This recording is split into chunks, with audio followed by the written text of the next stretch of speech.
Another week, another weekend of chaos. In scenes that have become all too familiar, hardline protesters vandalize shops and throw petrol bombs at police. Police respond with tear gas, rubber bullets, and water cannon. 5 months of ongoing protests have taken a toll on this city, hurting small businesses and costing people their jobs. Jenny Chow is a shop owner in the Flashpoint district of Chunwan. This is where a teenage protester was shot in the chest by police using a live round. She sells pillows and bags made out of leftover fabric. Since the protests, her sales have plummeted. She's making the tough decision to shut down.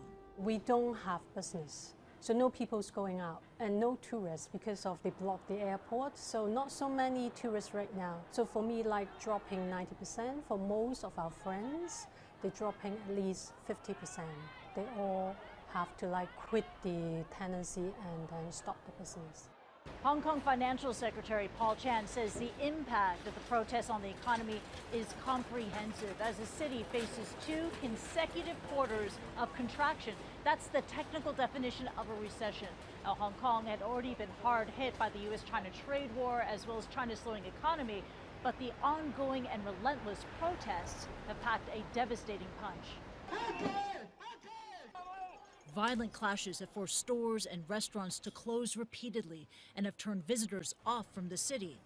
Tourist numbers have plunged 37% year on year for the third quarter. The Hong Kong government is pumping $255 million to support small businesses and a $2.4 billion stimulus package to help safeguard jobs and provide relief. But that offers little relief to struggling business owners. The government fund is difficult for us to apply, and even though we apply it, there may be part of them of grants, part of them are loans. We don't know whether we can sustain to return to the loan, to pay back the loan. So in concrete terms, what additional political tools, what additional emergency measures do you plan to deploy to have order to be restored in Hong Kong? Christy, the situation we are now facing is anti-government violence. So the most effective solution is to tackle the violence head-on.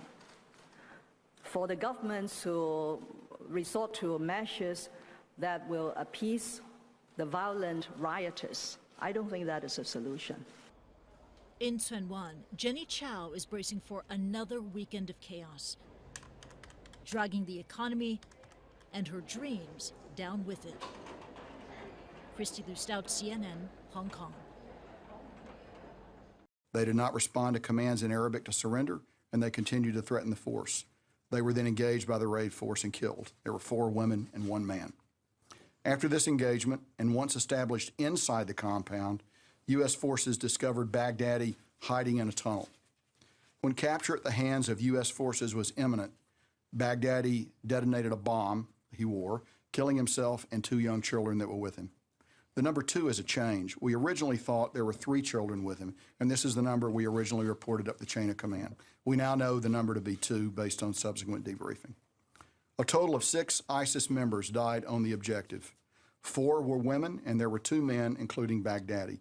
This is in addition to the 2 children killed by Baghdadi as he blew himself up. Let me emphasize again that 11 children were protected by the assault force, and 2 men on the objective were detained by the assault force, and they were extracted with the force. After Baghdadi's murder-suicide, our assault force cleared significant debris from the tunnel and secured Baghdadi's remains for DNA identity confirmation, which were flown with the assault force back to the staging base. Following collection of samples for formal DNA analysis, Baghdadi's remains were buried at sea in accordance with the law of armed conflict within 24 hours of his death. While the assault force was securing the remains, they also secured whatever documentation and electronics we could find, which was substantial. The assault force then left the compound and returned to their helicopters with the 2 detainees that I've already mentioned. After our forces were safely off the objective, U.S. forces employed precision standoff munitions to destroy the compound and its contents. Let's go to the next video, please.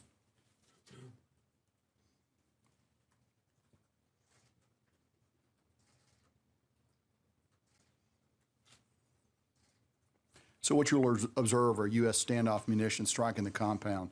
For those of you that may have seen before and after pictures of the compound, it looks pretty much like a parking lot with large potholes right now. The operation was exquisitely planned and executed.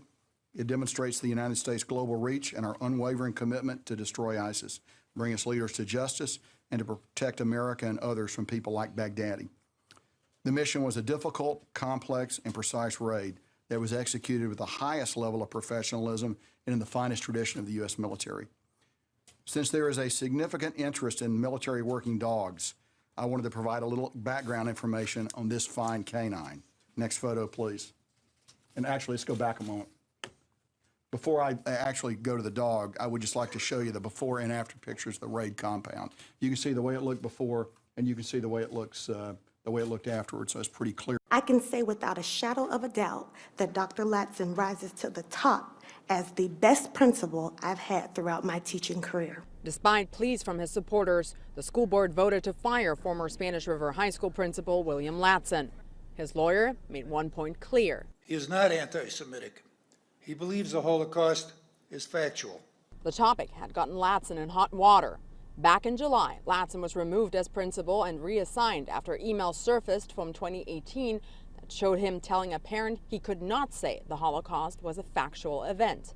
He said, quote, "Not everyone believes the Holocaust happened." One of his supporters on Wednesday, who said she's a former history teacher from New Jersey, said that World War II was bad for both sides and denied that the number of people who were killed in concentration camps was around 6 million. There was lots of proof from the Red Cross that the numbers of deceased in the work camps, they were not other types of camps, they were work camps. They starved because the Allies were starving them.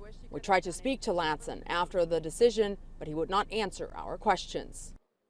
Mostly captured on the battlefields, allegedly fighting for the so-called Islamic State, they're malnourished and weakened, but these men still pose a potent threat.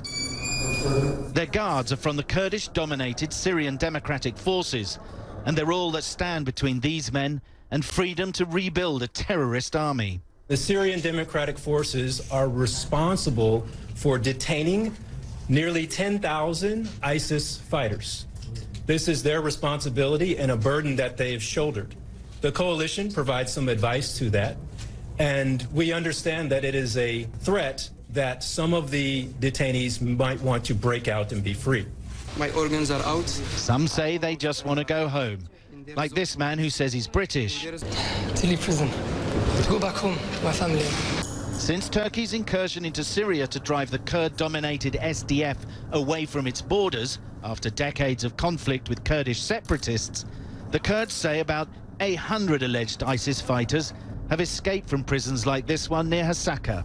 Many foreign fighters and their families are held in prisons and camps, their home countries refusing to take them back to face trial, even as the guards dwindle in number and join the fight against Turkey. We're holding thousands of ISIS fighters right now, and Europe has to take them. And if Europe doesn't take them, I'll have no choice but to release them into the countries from which they came, which is Germany and France and other places. The US president has celebrated the death of ISIS leader Abu Bakr al-Baghdadi. Abu Bakr al-Baghdadi is dead. An estimated 70,000 women and children from ISIS areas are housed in this camp alone. Some of the so-called caliph's followers remain defiant here even after his death. سمعتوا عن خبر مقتل البغدادي؟ لا إن شاء الله ما قتل. ها؟ ما سمعتي الخبر؟ لا ما اسمع خبر. الرئيس الأمريكي امبارحة نفسه طلع وأعلن مقتل البغدادي. والله كذاب بإذن الله. هل تستفادين مني وأنا أسولف فياش؟ بس خليش روحين بحالش أحسن. قبل ما أسوي شيء. مالكم زعلانين الخليفة قتل؟ لا ما إحنا زعلانين ولاد بدالهم 100 واحد. شنو يعني ولا قتل؟ فاكرين Such threats are being passed down a generation. وإن شاء الله ده يجيكم نهار بدك تتحسروا هيك إن شاء الله بدكم تصيروا حسرتنا كل إن شاء الله بدنا نحصركم نحن لا تفكروا أن الدولة خلاص انتهت لا والله. Sam Kiley, CNN.